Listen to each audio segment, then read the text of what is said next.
o Vasco jogou no sábado, empatou com o Grêmio e ficou pertinho da zona de rebaixamento. Só não tá lá, ó, por causa do saldo de gols. Tem um a mais do que o Santos. Duda Dal Ponte, direto de São Januário, o que você conta pra gente? Seja bem-vinda. Oi, Mari. Boa tarde para você, para todo mundo que acompanha o Globo Esporte. O Vasco voltou a jogar em São Januário no sábado contra o Grêmio, depois de 49 dias. E o clima com a torcida não foi dos melhores. Logo na entrada dos jogadores, a torcida já começou a gritar: obrigação é ganhar no Caldeirão. No primeiro tempo, o Vasco teve chances de gol. Teve um gol impedido do Hugo Moura, que foi anulado, e teve também uma bola na trave do Verratti. Os gols mesmo só vieram no segundo tempo. O Lucas Freitas, zagueiro, abriu o placar para o Vasco e o Grêmio conseguiu empatar com o Gustavo Martins. Logo no lance seguinte, o Grêmio quase fez a virada com o André Henrique, uma bola que encobriu o Léo Jardim. No final do jogo, a torcida começou a gritar time sem vergonha, tiveram algumas vaias também. E o técnico Fernando Diniz disse que, claro, está frustrado com a vitória, mas ele falou que a produção do time foi boa. Foram 31 finalizações contra o Grêmio, Mari. Bom, e aí o Vasco já volta a jogar amanhã também em São Januário e a missão é dificílima. Tem que reverter aquele 4-0 do Independente Del Valle, valendo vaga nas oitavas da Sul-Americana. O que o Diniz está preparando para esse jogo, hein, Duda? Então, Mari, não teve folga para os jogadores, tá? Ontem eles já voltaram a treinar, hoje à tarde tem outro treino e aí sim a gente vai saber o que o Diniz está aprontando para esse jogo. Mas o que a gente sabe é que o Lucas Piton está suspenso. Isso porque no jogo de ida, lá em Quito, no Equador, contra o Del Valle, ele foi expulso logo no começo do jogo e aí está suspenso para amanhã. A gente não sabe quem ele vai usar ainda, mas uma opção é o lateral esquerdo Vitor Luiz, que é o substituto imediato. A principal baixa para esse jogo de amanhã é o Coutinho. Ele está com uma lesão na panturrilha, está fora há 2 jogos e só deve voltar daqui a 9 dias para a partida da Copa do Brasil. O GB, que foi o substituto do Coutinho lá no Equador, ele também está com uma lesão na coxa, por isso é desfalque para amanhã.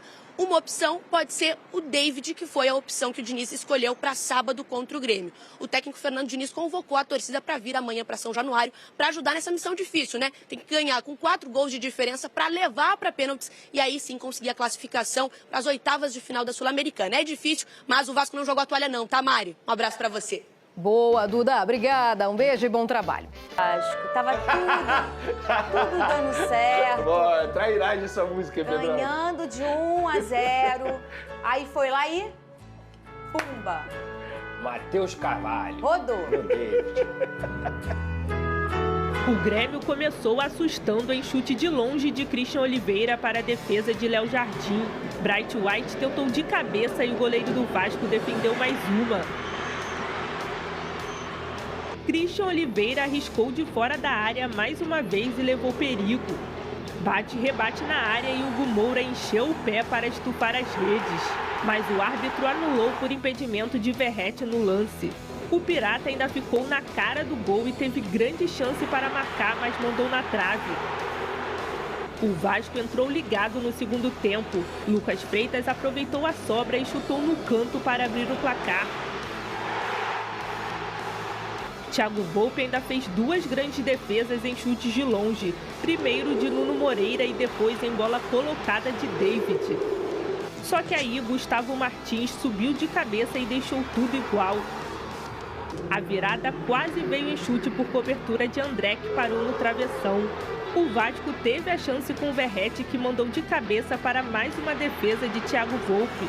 Na melhor chance, Nuno mandou na área, Volpi afastou e Matheus Carvalho mandou para fora. Final, Vasco 1, Grêmio 1. O que aconteceu, Lucas Pedrosa?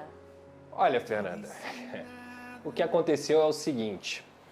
Depois do vexame que o Vasco tomou do Independente Del Valle de 4-0 na semana passada, esperava-se que dentro do Vasco da Gama teria um choque de ordem, teria uma mudança drástica, teria uma troca de peças para que você oxigenasse os vexames e principalmente os fracassos que vinham acontecendo nas últimas partidas.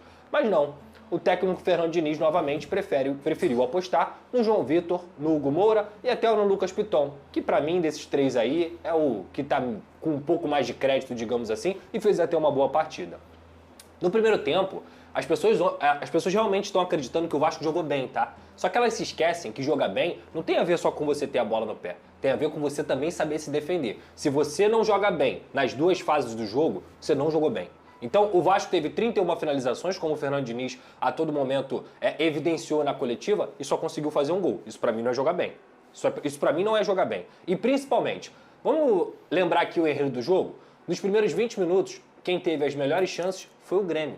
O Léo Jardim, ele defendeu uma bola numa cabeçada, em que foi uma defesa espetacular do goleiro do Vasco, mais uma vez salvando, depois de um chute de fora da área, o Lucas Freitas e o João Vitor completamente seguros, sendo vaiados, principalmente o senhor João Vitor, desde o primeiro minuto, que o Fernando Diniz preferiu não preservar, e claramente o pior ia acontecer. Então, quando a gente olha para o jogo, depois dos 20 minutos, 25 minutos, o Vasco começou a melhorar na partida, criou chances, chegou ao gol ali com o Hugo Moura num bate-rebate, o Hugo Moura acabou conseguindo pegar o rebote, mas a arbitragem, depois de ficar 5 minutos procurando pelo em ovo, achou. E aí achou a falta do Verratti naquele momento ali. Ok, o Vasco empilhou chances novamente, teve uma bola na trave que o senhor Verratti também está devendo, precisa fazer o gol, porque eu não cobro o Verratti dinâmica, eu cobro o Verratti gol. E infelizmente ele perdeu esse gol muito claro no primeiro tempo. O Vasco volta para o segundo tempo, nos primeiros 20 minutos, jogou bem. Até o gol, estava jogando bem realmente, estava conseguindo com a bola se proteger. Só que depois que fez o gol, o Fernando Diniz vem com o Matheus Carvalho na vaga do David, que era o melhor jogador do Vasco na partida, na minha opinião.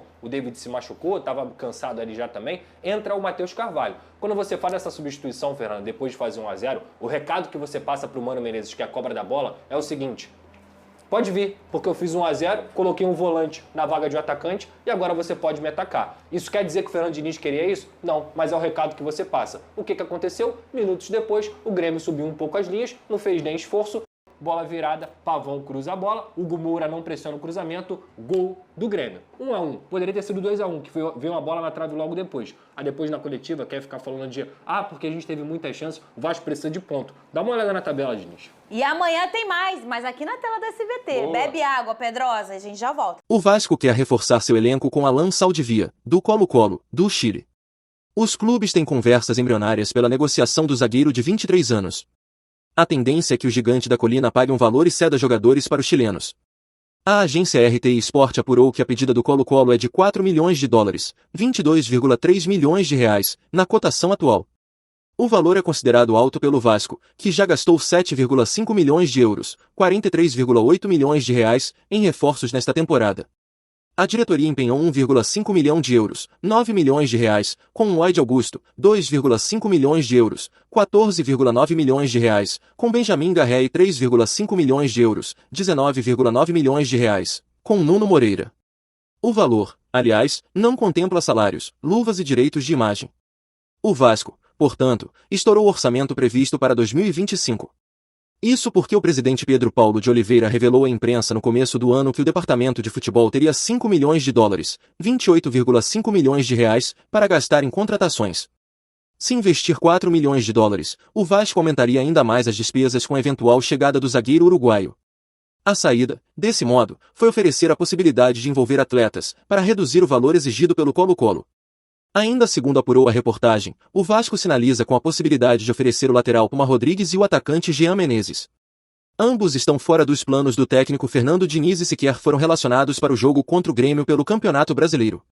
O primeiro tem contrato com o clube até o fim da atual temporada e, até o momento, não chegou a um acordo com o clube de São Januário. Já o segundo não entra em campo desde abril, quando o Vasco perdeu para o Ceará no Brasileirão. Antes de tudo, Alan Saldivia se profissionalizou pelo Defensor Sporting e em 2020 despertou o interesse de outros clubes do Uruguai. No ano seguinte se transferiu para o Torque, onde teve passagem discreta antes de ir jogar no exterior. O Colo-Colo desembolsou 400 mil dólares, 2,2 milhões de reais, para levá-lo ao Chile. Após 4 temporadas, além do Vasco, começou a despertar o interesse do Boca Juniors, da Argentina, e Los Angeles Galaxy, dos Estados Unidos. Seu contrato termina em dezembro de 2028. Bom torcedor cruzmaltino, agora eu quero saber de você. O zagueiro Alan Saldivia é um bom reforço para o gigante da colina? Coloque sua opinião nos comentários, não sei se você sabe. Mas sua opinião é muito importante para o Vasco. A qualquer instante eu volto com mais uma notícia do gigante da colina.